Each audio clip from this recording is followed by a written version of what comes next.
All right, how's it going, guys? Welcome back. Thanks for tuning in. Today for the 540, we are going to install the BC coilovers we pulled off in the last video and get this car nice and low and ready to go for when our new wheels come in. So let's get started. So if you saw my previous video, then you know the whole gist about how to take everything off. Jack the car up, take the wheels off, take the suspension off. I already went through all that, so I'm not going to be in depth filming all of that, but for the reinstallation process and getting all the torque specs, I will be a little more in depth. So if anybody has any questions, maybe this will help you guys out. So let's get started with this. Another thing we did, guys, I just want to throw this out there while I'm making this video, is replace your hood struts. It's cheap, it's easy, and oh my god, what a difference. Before it would just pop, not even open. Look at this. It's insane. That baby shoots up now. And same with the trunk. So easy, so cheap. And she just comes up on her own now. Ignore that. We just installed it, didn't come with one, and we need to extract the little worm gear in there. All right, you guys, before I get started here, I wanted to show you the tools I'll be using to get through this process. Starting off, I got a flathead screwdriver. That is just for the brake caliper spring. And over here I have a 5, 6, and 7 millimeter hex socket. And for the 5 millimeter, that is for the ABS or speed sensor. The 6 millimeter is going to be used for the brake rotor itself. And the 7 millimeter is only used for the brake caliper. Over here we have a 12, 13, 17, 19, and 22 millimeter socket. The 12 millimeter socket, that is for the nuts on the top of the BC coilovers. And the 13 millimeter, that is for the nuts on the top of the OEM suspension that is on the car currently. The 17 millimeter is for the lug nuts, as well as the hardware holding on the brake caliper bracket. The 19 millimeter is for the bracket on the bottom of the coilover that holds the lower control arm, the upper control arm, and the tie rod. That way I can separate it and take it out from the bottom of the car. And the 22 millimeter, that is for the rear. The rear mounting point on the coilovers and the OEM suspension is a 22 millimeter bolt that just slides in from the side. And of course, you got to have your corresponding wrench to be used with these sockets. I also have a impact just to make things quicker and easier when I can. And I also have a torque wrench for the installation process. And first things first, guys, take off the wheel, and I'll meet you guys when I have this whole thing out.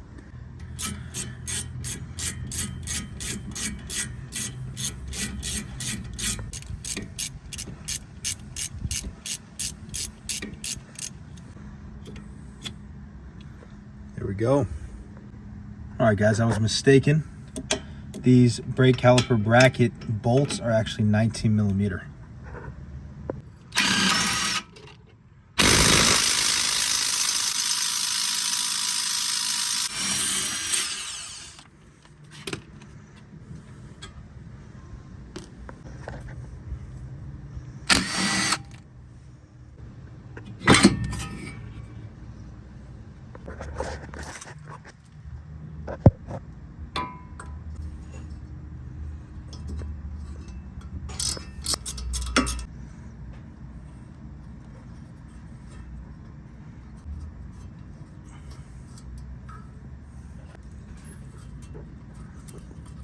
Guys, and these three, this one here, here, and here, last three on the bottom, they're all 19 millimeter, and after that it's just the three on top, and this should come out. All right, guys, got the bottom three off, so that's disconnected from here. And doing a quick visual inspection, I definitely need an upper and lower control arm. Tie rod still looks pretty good, even though it looks to be OEM. Still decent, but definitely these two are just completely corroded and gone.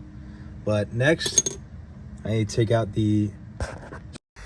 All right, you guys, real quick, I'm editing the video right now, and I forgot to mention that this sway bar end link nut is an absolute nightmare to take off. I had to end up using a vice grip on both sides to help keep the bushing from spinning, and my wrench just kept slipping off, and it was horrible.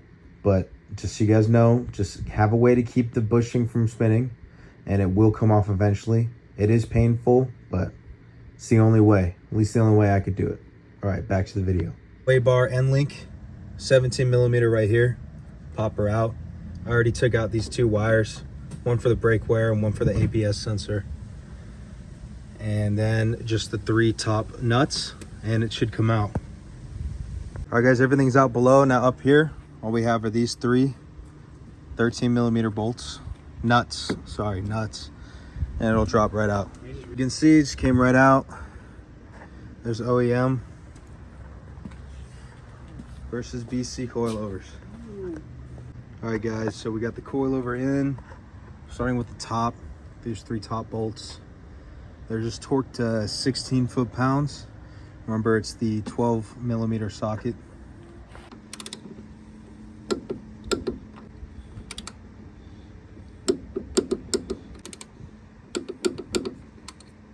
All right, next part, we're gonna have to make these 2 parts again. So I'm gonna get the jack and jack it up and line it up.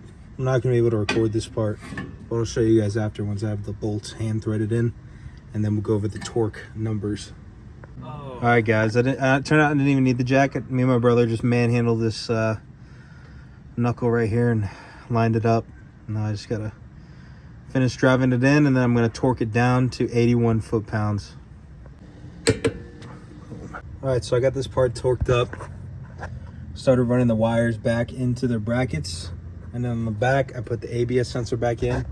All right, just got the rotor retaining bolt in, a little more hand tight, and now we're gonna put the caliper mounting bracket in with the 2 19 millimeter bolts that go in here, and we're gonna torque it down to 81 foot-pounds.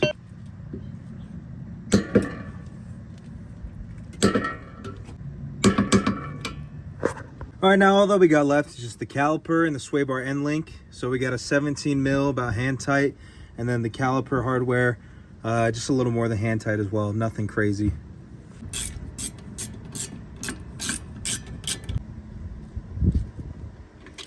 All right, and don't forget your dust covers on these things. There's 1, and there's 2. And now we got to plug in our friction material sensor. And that's about it. Oh, and the sway bar end link as well.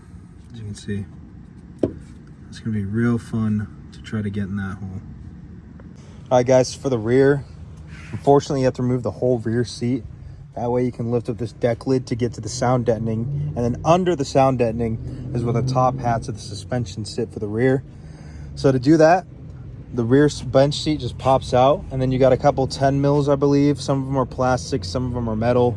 We'll take those out. And then you got a couple push tabs on top of the deck lid right here, and then the deck lid should come out as one piece. Oh, my brother took out the rear bench seat, and now we're gonna take out the rear cushion. So in order to do that, we need to pop it up and then forward, and that'll give us accessibility to the push tabs for the rear deck to come out. Okay, so unfortunately, this was definitely a 2-hand job, and luckily I had my brother, so it made it even easier, but still I needed both my hands. Down here, there's a little post. There's one on each side, and it's on the bottom of the seat right here. So you want to push it up over that, and then up, and then lean it forward. That's what works for us. And now here are the push tabs I was talking about. How many we got? We got 1, 2, 3 or 4, and we're gonna get a trim tool and just slide it under like that, pop it out, and this will be able to lift up and give us clearance to the sound deadening right here, because right under this, that's where the 3 bolts are holding the coil on.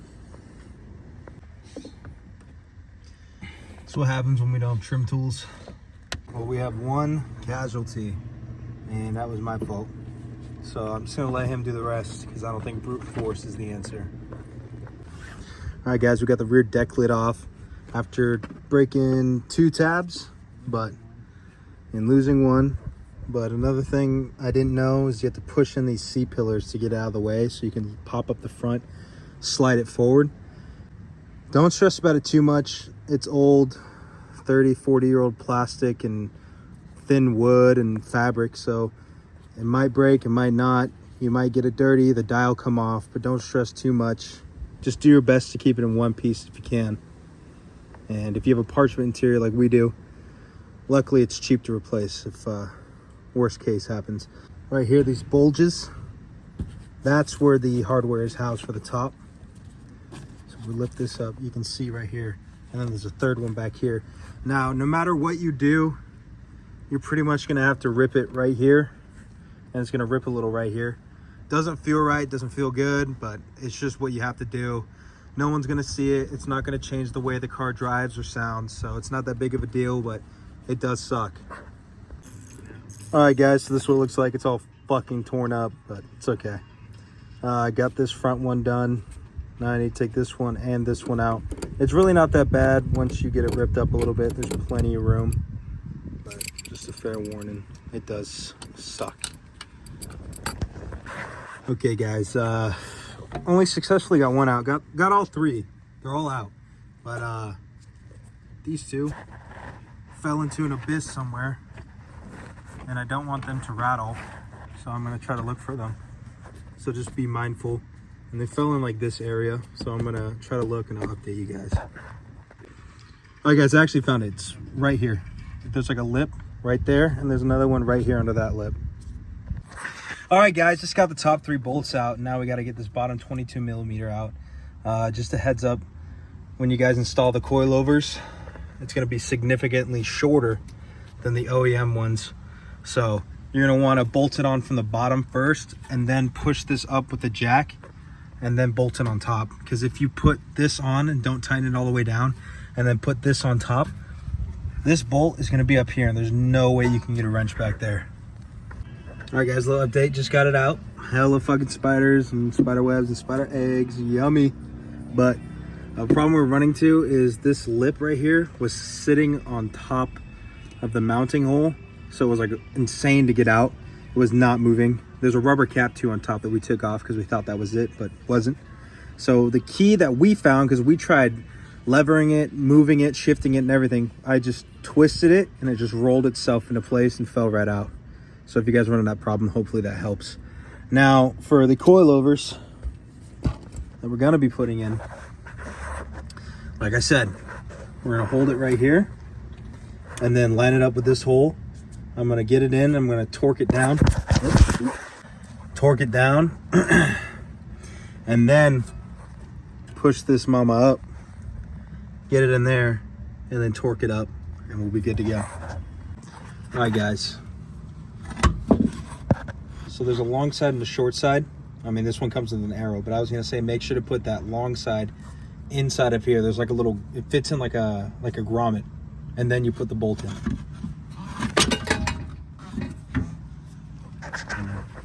All right, guys, see that's in there, and the top barely. Slide this in. Start working it in, and then we're gonna torque this one to 94 foot-pounds.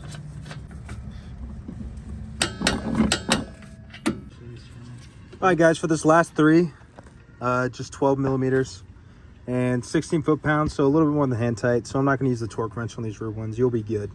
And after that, those 3, this one on the bottom's torqued, and that's it. Same thing on the other side. So I'll get that done and I'll show you guys the car fitment once we're finished up here. All right, guys, so it's the next day. Just wanted to show. We got them almost all the way up. Definitely go lower once we get different control arms. Different things to replace out to get better camber adjustment, you know. Just trying to not rub and destroy these fenders, but sitting pretty good right now. Definitely much lower than stock. For instance, here's the 530. You can see all that wheel gap versus this one. Ride quality isn't too bad. You know, of course, it's a little more stiff, but nothing crazy, so. Hope this video helped you out. Thanks for watching, and we'll catch you guys in the next one.